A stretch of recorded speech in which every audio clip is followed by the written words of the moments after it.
দীর্ঘ 16 বছর কোথায় ছিলেন? রাগ ডাক ছেড়েই বলবো, বিএনপি আপনারা কোথায় ছিলেন? প্রতিবার ঈদের কথা বলেছেন, ঈদের পরে আমরা আন্দোলন করব, ঈদের পরে সংগ্রাম করব, ঈদের পরে সেইটা করব। হাজার ঈদ চলে গেছে, আপনারা আন্দোলন করতে পারেন নাই। আজকে অন্তর্বর্তী সরকার কিছু সংস্কার করতেছে, তার মধ্যে রাষ্ট্র সংস্কার। অবশ্যই রাষ্ট্র সংস্কার করতে হবে। কেন? আপনারা জানেন ফ্যাসিস্ট সরকার, রাষ্ট্রের এমন কোনো বিভাগ নেই যে বিভাগকে ধ্বংস করে নেই, সমস্ত বিভাগকে ধ্বংস করে ফেলেছে। কাজী ধ্বংস স্তূপের উপরে সুন্দর একটা নির্বাচন উপহার দেওয়া সম্ভব নয়। আগে সংস্কার হবে, তারপরে নির্বাচন হবে। রাষ্ট্র সংস্কারের মধ্যে আমি বিচার বিভাগের স্বাধীনতা চাই, বিচার বিভাগের পূর্ণ স্বাধীনতা চাই। আজকে আমরা কি দেখেছি, সরকার পরিবর্তন হওয়ার সাথে সাথে সমস্ত আসামিরা খালাস হয়ে গেছেন, আবার সরকার পরিবর্তনের সাথে সাথে অনেক আসামি জেলে ধুকে ধুকে মরছেন। তার মানে বিচার বিভাগ কি সরকারের ইঙ্গিতে চলে? একটা ভালো রাষ্ট্রের, উন্নত রাষ্ট্রের সবচেয়ে বড় মানদণ্ড হলো বিচার বিভাগের স্বাধীনতা। যেই রাষ্ট্রের মধ্যে বিচার বিভাগের স্বাধীনতা নাই, ওই রাষ্ট্র ভালো কল্যাণমুখী একটা রাষ্ট্র হতে পারে না। এর জন্য আমি বিচার বিভাগের স্বাধীনতা চাই, এমন স্বাধীনতা চাই বিচারকরা আইন অনুযায়ী বিচার করবে, কারোর ইঙ্গিতে বিচার করবে না, কারোর দিকে দৃষ্টি করে বিচার করবে না, বরং আইনে যা আছে সেই অনুযায়ী সে রায় প্রদান করবে। এমন স্বাধীনতা বিচার বিভাগকে থাকতেই হবে। এমনকি ওই চেন্নাইকে, চিটাঙ্গের চেন্নাইকে, সেও যদি বিচারের আওতা দিন, সেও যদি আইনের আওতায় খালাস পায়, আমার কোনো আপত্তি নেই। কিন্তু আমিও যদি বিচারের আইনের মাধ্যমে জেলে থাকি, তাহলে আমার আপত্তি নেই। বিচার বিভাগকে স্বাধীন দিতে হবে, কারোর ইঙ্গিতে বিচার বিভাগে চলতে পারে না। যদি বিচার বিভাগের স্বাধীনতা না থাকে, মান হাফেরা হুফেরা, তুমি যেই গর্ত খুঁজবা সেই গর্তের মধ্যে একদিন তুমিই পড়বা। এই জন্য বিচার বিভাগের স্বাধীনতা চাই। যারা বৈষম্য বিরুদ্ধে আন্দোলনের বিরোধিতা করেছে, বলেছে যে এই সংগ্রামের সাথে, আন্দোলনের সাথে আমরা সম্পৃক্ত নাই, তারা যদি আজকে নতুন ভাবে ক্ষমতা দেওয়ার স্বপ্ন দেখে, এদেশের জনগণ সেই স্বপ্ন পূরণ হতে দেবে না। সংস্কারের বিরুদ্ধে কোনো, সংস্কারের পরেই নির্বাচন হবে। আজকে সংস্কার করতে যারা বাধা সৃষ্টি করেছেন, আমি বলবো দীর্ঘ 16 বছর কোথায় ছিলেন?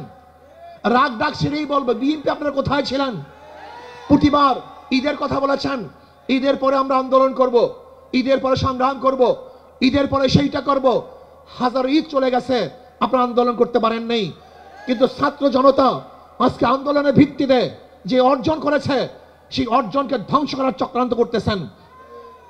যেই বৈষম্যের বিরুদ্ধে আন্দোলন করেছিলাম, চাঁদার বিরুদ্ধে আন্দোলন করেছিলাম, দুর্নীতির বিরুদ্ধে আন্দোলন করেছিলাম, ধর্ষণের বিরুদ্ধে আন্দোলন করেছিলাম, অবৈধ হত্যার বিরুদ্ধে আন্দোলন করেছিলাম, মানুষের স্বাধীনতার জন্য আন্দোলন করেছিলাম, মানুষের মুক্তির জন্য আন্দোলন করেছিলাম। কিন্তু আমরা কি দেখলাম? 5ই আগস্টের পরে আবারও চাঁদাবাজি, আবারও দখলদারি, আবারও দুর্নীতি। না, বাংলাদেশের মানুষ এই চাঁদাবাজি আর দেখতে চায় না, দুর্নীতি আর দেখতে চায় না। যারা 53 বছর পর্যন্ত বাংলাদেশকে 5 বার দুর্নীতির চ্যাম্পিয়ন করেছে, ওই সমস্ত দলকে বাংলাদেশের জনগণ আর ক্ষমতায় দেখতে চায় না। বাংলাদেশের জনগণ কি ক্ষমতায় দেখতে চায়? ইসলামকে ক্ষমতায় দেখতে চায়। বাংলাদেশের জনগণ ইসলামী আদর্শের মানুষকে ক্ষমতায় দেখতে চায়।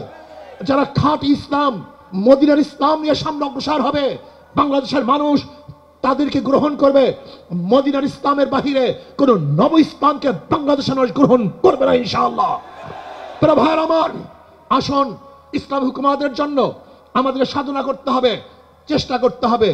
আমাদের আন্দোলন এখনো সমাপ্ত হয় নাই, আমাদের সংগ্রাম এখন শেষ হয় নাই, আমাদের যুদ্ধ এখনো শেষ হয় নাই।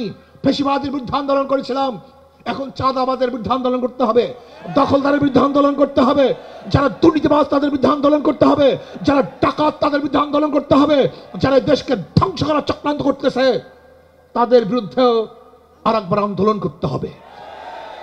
আজকে ভারত আমাদের দেশকে দখল করার চক্রান্ত করতেছে।